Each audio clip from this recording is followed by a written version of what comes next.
আরে তুমি এখানে কি করছো? আরে বলো না, আমি টুম্পাকে খুঁজছিলাম। ও কোথায় গো? টুম্পা এখানে তো নেই। এখানে নেই? কোথায় গেছে আমি দেখতেও পাচ্ছি না। আমার মনে হয় না ও ছাদে গেছে, কারণ আমি একটু আগেই দেখছিলাম ওর হাতে বালতি ছিল, জামা কাপড় নিয়ে ছাদে কাপড় মেলতে গেছে। ও আচ্ছা, আসলে আমার মাথাটা এতটা যন্ত্রণা করছে না, ভালো লাগছে না, একটু চা বানাতে বলতাম। ঠিক আছে, আমি তাহলে নিজেই করে নিচ্ছি। কি গো তুমি? আরে তুই এখানে কি করছিস? তুই নাকি ছাদে জামা কাপড় তুলতে গেছিলিস?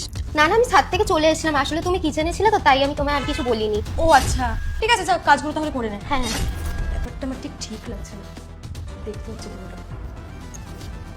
আরে না, আমার আর ক্লাবে পার্টি থেকে কি হবে, যখন আমার বউ ঘরে থাকে না তখন তো আমি কাজের মস্তি করি। হ্যাঁ আচ্ছা, তার মানে আমার পিঠ পিছে ওরা এসব করছে? আজ আমি ওদের মজা দেখাচ্ছি, ওটা আমাকে দেখতেই হচ্ছে। দাদা, আপনার চা।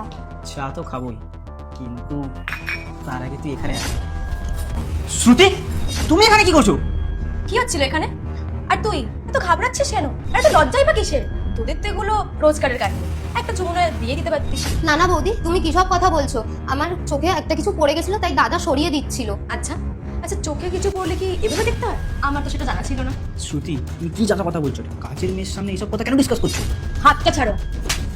কাজের মেয়ে সব- মাকে ভালোবাসলে সাবস্ক্রাইব করুন আর বাবাকে ভালোবাসলে লাইক করুন। কাজের মেয়ের সঙ্গে এইসব করতে লজ্জা লাগে না, তাই না? আর কাজের মেয়ের সামনে এসব শুনতে গেলে লজ্জা লাগে।